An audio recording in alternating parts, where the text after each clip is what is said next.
Мен сіздерге 5 жыл бойы ешкім байқамаған кассир жайлы айтып берейін. Ол ең қарапайым кассир сияқты көрінетін. Тыныш, көзге түспейтін, әрқашан уақытында келетін. 5 жыл, бірде-бір шағым, бірде-бір кешігу жоқ. Сол себепті оны ешкім байқаған да жоқ. Бірақ Ильястың өз жүйесі болды. Және ол күн сайын жұмыс істеп тұрды. Ол бір қарапайым нәрсені түсінді. Супермаркетте ұсақ түйекке ешкім қарамайды. Қайтарымдар, қайта соғулар, дөңгелектеулер, есептен шығарулар бәрі мыңдаған чектердің арасында жоғалып кетеді. Кассирлер батырмаларды автоматты түрде басады.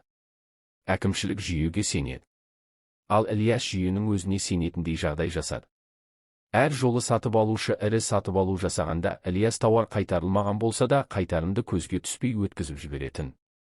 Жүйе қолма-қол берілді деп көрсететін, ал ақшаның өзі оның қалтасына түсетін. Жүйе көргені: тауар қайтарылды, ақша берілді. Қалдықтар қайта есептелді. Ал ешкім тексермейтін.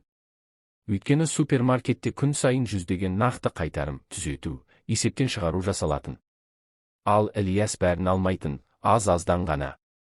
Смена сайын 3-7 мың. Бірақ күн сайын 5 жыл бойы. Ол ақшаны қысқартпайтын. Қымбат ештеңе сатып алмайтын. Өзін көзге түсірмейтін.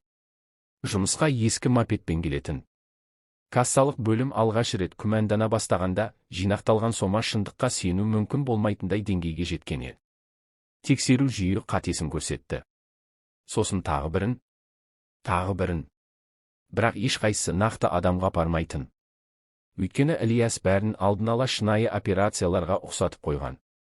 5 жылда ол алып кеткен жалпы сома 27,4 миллион рубль. Бұл тек Ильяс жұмыстан шыққаннан кейін ғана анықталды. Ол жай ғана жұмысқа келмей қойды. Әкімшілік архивтердің бәрін ақтарып көрді. Бірақ тіпті аудиторлар да мойындады. Мұндай іс тек сол жерде жұмыс істеген адамға ғана қол жетімді. Не істеп жүргенін тек өзі ғана білген. Оны ешқашан таппады. Мүлік жоқ. Шоттар жоқ. Ізде жоқ.